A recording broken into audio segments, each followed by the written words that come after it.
He had his gun, so he just swung it open. I start to notice that, the atmosphere feels a little bit weird. First thing he seen was this 6.5 foot tall, broad shoulder, dark hair. That freaked him out. We hadn't talked to her about like life and death and what any of that means. She's 3 years old, So we turned around. Suddenly there's a whole tree falling across the road. And she was describing to us that, there was a deceased person that she could see visually.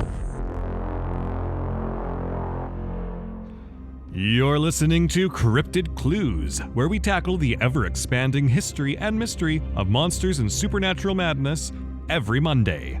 You can find us at CryptidClues.ca for more information, or even check out exclusive content and support us at patreon.com/CryptidClues. Hello, ladies and gentlemen. Welcome back to another episode of Cryptid Clues. I am your host, Taylor, and today we're going to be heading out to Venezuela to learn a little bit more about three paranormal legendary figures, starting with one that appeared back in the 19th century. But before that, a couple of plugs. These past few weeks, we've been tackling Bigfoot in mass. Just encounter stories, and recently we honed in on the states of Kentucky, Carolina, and Virginia in regards to their local Sasquatch variants that reside there. It's just been a fun deep dive, so I recommend checking it out. In addition to that, for all of you new listeners, this is going to be sounding like a broken record at this point if you've been a reoccurring fan of the show, but episode 200. That's going to be our final one for a little bit. The show's going to be on a temporary hiatus until New Year's at least. I'll try to get more updates for you guys during the off period. So as always, make sure you stay tuned to our social media channels. And should you wish to reach us directly, you can do so via cryptidclues@gmail.com. All right. Now this figure I found completely by mistake. It's a funny story. I was researching the Midnight Whistler for last week's episode. Accidentally led me to this legend, El Silban, which translates to the Whistler.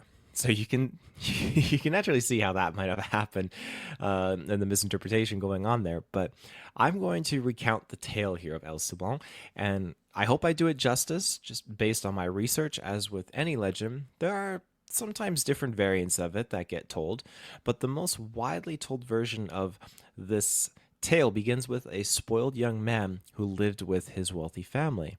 Now, one day, he demanded that his father go out and hunt a deer for dinner. That part of the story, it transitions either to get groceries or going out to hunt, but by himself and bring home this meat. But I digress. When the father failed to return with the meat, the young man flew into a rage and actually murdered him. Now, some say with his own hands, others say it was with a knife or even a whip. It depends on the tale and the retelling. Now, after the murder, he brought the meat to his mother to cook.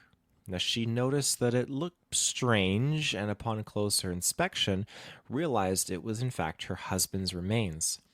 In horror and grief, she cursed her son.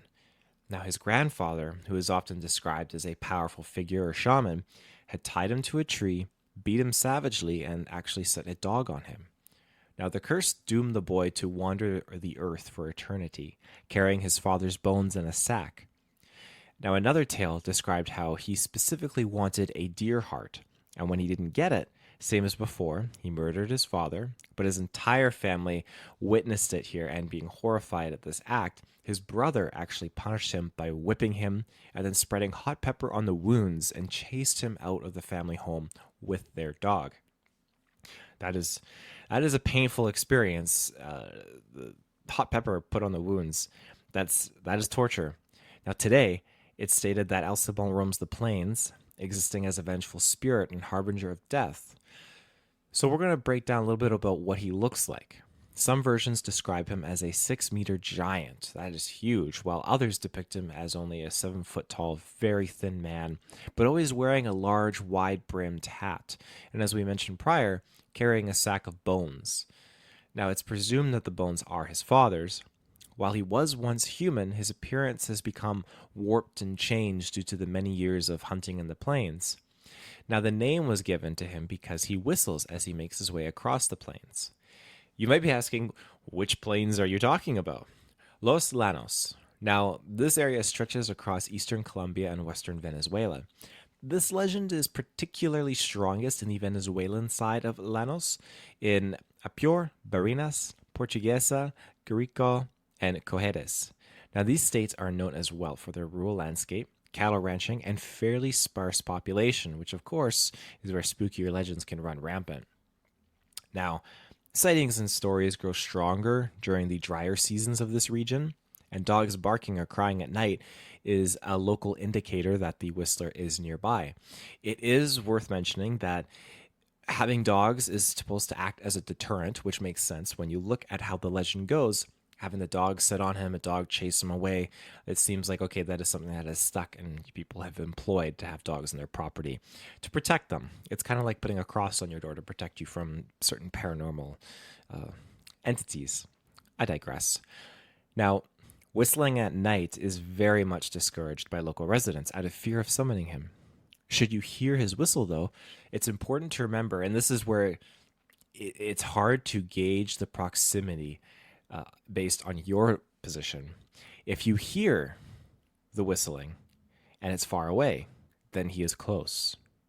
Now, if he's close when you hear the whistling, that means he is still far off. It's a little convoluted, but it's like, if he's whistling far away, he's right there. If he's whistling right there, he's actually far away. It's to throw you off. The last part of his curse is his obligation. I'm not sure if that's exactly what you would call it, but maybe it's his penance. Now, it's tied with the worst traits of his former self, particularly during celebrations or holidays. If men get drunk, they're abusive, they do bad things, infidelity, then the whistling is to act as a lure, where El Silbon would then take out his anger on said targeted person who has done wrong. Now, it acts as a good deterrent, of course, the story, to keep one's husband or child from making a fool of themselves and becoming a drunkard of sorts and engaging in things they shouldn't be. And I do reckon for the children, it serves as a way to terrify them into behaving, respecting your parents, not being spoiled. Otherwise, you could be cursed, or perhaps this whistler will come after you. And I quote, "I was in my second house. Now, my second house is pretty far away from the actual town and is surrounded by fields. It is also near the sea, so we go there for our summer holidays. Now, I went there for some days so I could clean it up a bit because there are many insects dying on the floor. And I should mention that my aunt is our only neighbor. But anyways, I was sitting on our couch watching my phone when I suddenly heard a whistle behind me. I immediately looked back, but there was nothing behind me. And then I heard the whistling again. I looked in every corner of the house, but nothing. Then I looked out the window and saw it. It was very far away in the field, at least 2 feet tall, had a sack on its back with looked like some bones being visible. It looked at me and started to run toward me. Now, thank God my aunt's bulldog saw it and started barking at it. When it heard the dog, it started running away, really panicked. I didn't know about it until I searched on Google for its characteristics." End quote. Now, this encounter is very on the nose, dare I say, but I wanted to share it because I think there is a genuine paranormal notion attached to this entity rather than a physical one, like Sasquatch or Dogman, depending on what you believe. Similar to that of La Llorona, which we've mentioned on the show ages ago. It is also coincidentally another legend from Venezuela. However, let's just clarify, this legend started in Mexico, but it also is prominent in Venezuela and many other parts of Latin America. With some context on that legend, also referred to as the Weeping Woman, so it's a figure of terror that is affiliated with water, who is a vengeful spirit that roams around, also seeking revenge for the wrongs suffered. Now, La Llorona, this story in Venezuela often involves her killing her children by mistake, burning down her home while her children are inside. The reason for burning the home down by mistake comes from anger and betrayal, and due to the guilt and grief, she became a wandering spirit, eternally trapped searching for her children. At night, wherever she may appear, she would echo out very mournful wails and cries. Now, another paranormal spirit from Venezuela is La Sollana. Now, this spirit also haunts men with extramarital affairs. Starting to see a common theme here, but it's like an anti-infidelity paranormal task force, the Warriors 3 sort of deal. But I digress. The legend of La Sollana is that of a young woman named Casilda who lived in a small town in the plains of Venezuela, and she was the most beautiful girl there. She was married to a great man who was caring and loving. Together, they had a baby boy. And one day, Casilda was swimming in a river nearby without a bathing suit, and a villager had spotted her. After that, this man from the village would always follow her and watch her whenever she returned to the river. And one day, he was found. She caught him, and Casilda told him, "Hey, you need to leave," but he did not. He instead asserted that he was there to warn her about her husband, who was actually having an affair with her own mother. Now, Casilda ran home and found her husband with the baby asleep in his arms. Consumed by anger, she burned the house down with them trapped inside and proceeded then to her mother's home, where she struck her down with a blade. As the mother lay dying, she cursed Casilda, telling her that she would from then on avenge all women by killing their unfaithful husbands. In other versions, you have men who would discuss infidelity details, share with their friends things that they're up to, just things that you shouldn't be doing when you're in a committed relationship and such. Then they would be lured by her appearance to a remote location where she would reveal an almost animal-like appearance and devour them, leaving behind only a mangled body. So the point of today's episode is don't cheat. The concept of luring an unsuspecting victim out is unsettling. And this is represented in many different areas around the world and throughout history. And the idea that a paranormal entity could do something like this, it's interesting, very, very interesting. Now, many cultures have these physical, I say physical, but we don't know. They have sirens, mermaids. They would lure sailors to their doom with songs or appearances. Thus, again, you're touching down on the concepts of or dangers of temptation. Of course, what we've discussed today has primarily focused on men. Women are not devoid of this. Many a time on the show, we've discussed women being the target of something whilst in a remote area, like Alaska, hearing baby cries. Again, it's temptation in this case. Well, not necessarily something based on satisfaction or feeling good in terms of temptation, but temptation based on curiosity and the idea that they should respond in turn, which of course, now I'm not trying to label or categorize a woman here. Women of the world, you could be anything, you could do anything, hell yeah. But let's, for instance, break down humanity to our roots. I'm not an expert. This is just my own measly little perspective and opinion on this. Not every woman wants or desires kids. It's a common fact. It's totally fine. It's an absolute personal decision, as it should be. But deep down, and I have a hunch in our primary programming, our primal programming in our DNA, genetic makeup, there is this maternal source embedded. And I know this is a touchy subject. I'm not trying to come off as rude or insensitive, because as I said, it's a very delicate topic in today's society. But I feel like women have this genetic marker, this programming, to be mothers. It's a very maternal instinct that exists there, just like men have programming to be a father. But because we're ancient, we're very old species that reside on this planet, and we all have instincts and we all have this genetic markers inside of us that help guide us and make us who we are, and things that we can do. Just being human with a conscience, we can trump that. And again, you have these paranormal consequences where if you do things that you shouldn't be doing, you get caught between a rock and a hard place with a ghost. But that being said, mothers of the animal kingdom, they're very, very fierce. And something evil or sinister with ill intent that is out there in the woods at night whistling or mimicking baby cries is calling out, knows this, and for whatever reasoning it has, it knows how to tap into something of a lure for women. It knows, maybe based on experience, human beings have been on this planet for a long time. Maybe it knows to do this to lure women out, because a woman has a baby. You're a mama bear. You are fiercely connected to that. And again, I feel like if something knows that it's going to be curiosity, and a woman doesn't have a kid, and you have baby cries out in the woods, you're going to be wondering, what the heck is that? That's a baby. Like, we got to go do something. I'm not trying to speak for anyone, but it's a creature or an entity that exists out there, and it's setting up a trap because it knows something of a weakness that exists. Just like how we've described their evil entities luring for men. It's that they prey on that and exploit this as a weakness. Of course, mimicking baby cries is just one method of luring. Preying on our humanity, It's another, or at least our desire to do good. You're taking advantage of that. The best thing you can do is to be vigilant, examine the situation, and know what is right and what is wrong.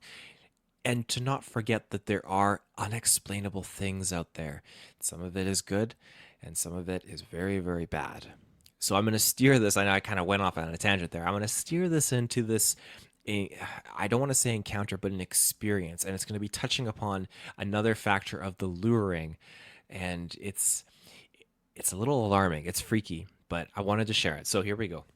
And I quote, "We arrived at our campsite mid to late afternoon.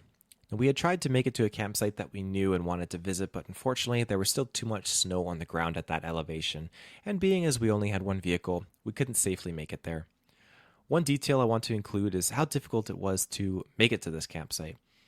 We had been exploring for quite some time after we realized we couldn't make it to our intended destination. The road leading up to this campsite was extremely steep. It appeared that the campsite had not been used in some time, probably a couple of years. No garbage, very dusty, on the edge of a cliff overlooking the valley. One thing that made this campsite unique was that it was in an area that had been burned out in the previous year's fire. So, where you may be used to seeing the green forest of the Pacific Northwest, this had a little bit more of an ominous feel, as all of the trees were basically burnt out black sticks sticking out of the ground. Setting up camp was pretty much business as usual. After setting up our awning, I pretty quickly went into my normal routine of being in the woods to run range drills. After a couple of hours, it started to cool down a bit. I went through the process of getting a fire prep, so later on I wouldn't have to do it in the dark. And I remember sitting down on my cot and thinking that I heard a dog bark. I stopped what I was doing and waited for a second, and as clear as day, could hear a dog barking. The sound of the dog barking was extremely clear. This wasn't anywhere near the sound of some other animals in the woods. This is what you would expect to hear in your home neighborhood. Outside of the tent, I hear my wife say, "Is that a dog?" I responded back saying, "Do you see anybody?" She had responded back saying no, but it sounds like it's coming from over there. As I poked my head out of the tent, she pointed in the direction where I had been shooting, which was essentially into an overgrown area past a berm that I had been using as a backdrop. Interesting enough, the barking stopped. I finished getting myself situated and exited the tent and walked towards the area that the barking had been coming from. I found nothing there. No evidence of any kind of animal, or furthermore, no evidence of what typically comes with a dog, that being a person. To be clear, the area that this barking was coming from is not an area that somebody could reach with a vehicle. There is no alternative route they could have accessed to drive around and approach us from the opposite side. We took the only road to get here and drove it until it ended. We discussed the possibility that maybe it was a lost dog. Maybe somebody had driven out here and abandoned a dog. So we went into a 3 to 5 minute session of trying to call in a dog. My wife begged for us to go look for it. I said no. There was basically no response. It went back to just being as quiet as it was when we got there. We continued the evening as we normally did, drinking a couple of White Claws, getting a fire started, and playing the music that we used to listen to as teenagers, and cooking up some dinner. At this point, it was around 7 p.m. I had returned back to the tent to grab a hoodie because the temperature was dropping a little bit more, but it was still relatively warm for that altitude. Within 3 to 5 seconds of me entering the tent, the barking started again. When I heard it, I had froze and listened, and it was coming from the same direction that my wife had pointed out to me before. Now, before I could even poke my head out of the tent, my wife said out loud, "Why is it only happening when you go into the tent?" After a few minutes had passed, when I went back out and sat down next to her by the fire, I returned to the tent, and again, within a few seconds of me entering the tent, the barking started. When I exited the tent, the barking stopped just as it had before. At this point, my wife and I shared one of those very brief moments where you lock eyes with somebody and without saying anything, you know that something's wrong. In a time of less than 30 minutes, this beautiful evening, actually with not a cloud in the sky, had changed into somewhat of a weather nightmare.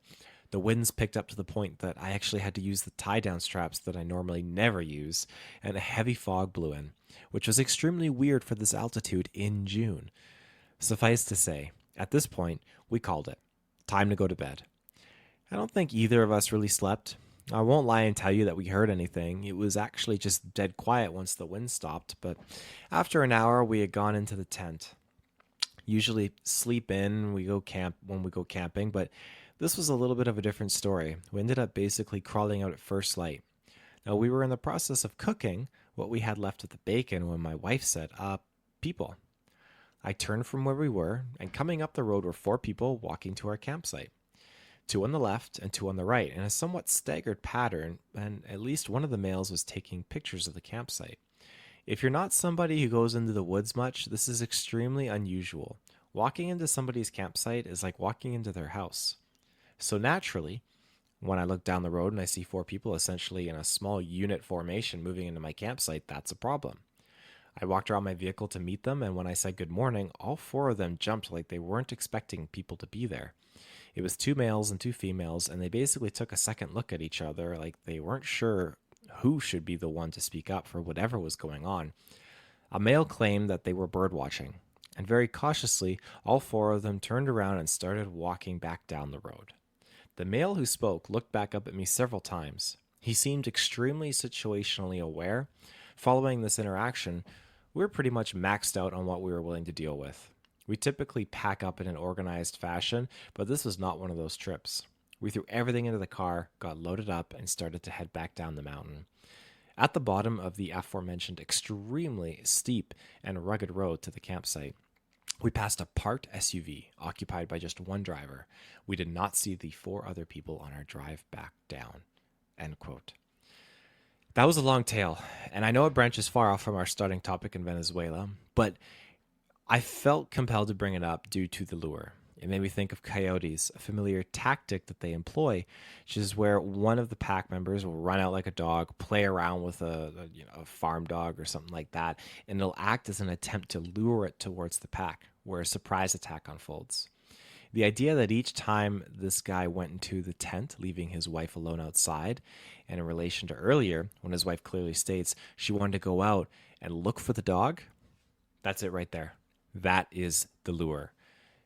So I said this before, just use your judgment and try to discern whether or not this is right or wrong in the situation. Look at all the different factors of a situation, because you just don't know. When you're out there in those remote woods, it can be pretty terrifying because you just don't have 4 walls. And in case of Sasquatch, you don't, 4 walls won't necessarily always hold it back. But if you want it to be inside your home, it'll get inside your home. But dealing with something like this that could be paranormal, it is quite startling. And these other individuals that hiked up this mountain, their vigilance, as described, makes me think, okay, maybe they had something happen and they were kind of on guard. They weren't expecting people to be up there. And there's been other reports too of dealing with Sasquatch where people will be camping and they'll see, these people pass by. The people are all of a sudden leaving. Holy smokes. And so they saw something, and now the other people who were there, they're deciding to stick around a little longer, but then they're deciding to leave because now whatever scared the other people, it's scaring them, and so forth. But I know I really, really branched off from the Venezuelan legends, but the fact of the luring, I think, is very, very important. That temptation. And when you have these 3 different Venezuelan paranormal legends that will try and lure you out, we have to remember that demonic activity, it's trying to take advantage of you, take advantage of your weaknesses, and capitalize on that weakness as well. And we all have weaknesses. We're only human. So at the end of the day, be vigilant, be careful, be safe. That's it for today's episode. I hope you enjoyed it. Learning about paranormal phenomena in other countries, it's fascinating because sometimes they cross over and share striking similarities to paranormal situations that occur here in North America, Europe, many other places. So if you're ever experiencing something stressful and paranormal in origin, and you don't live in North America, you live somewhere in China, and you just don't know what's going on, don't give up, because locally you might not have answers, but even if those answers don't exist locally, that information might be available from another culture. Look at something up in Africa, something up in Europe, and in France. Who knows? If you just keep digging, you might find 2 things that are spot on the same, but represented differently in these cultures. So there you go. I'm your host, Taylor. Thank you for listening to this episode. Remember, if you want to reach out, you can do so via CryptidClues@gmail.com. We'll be back next week. And remember, take care and stay safe.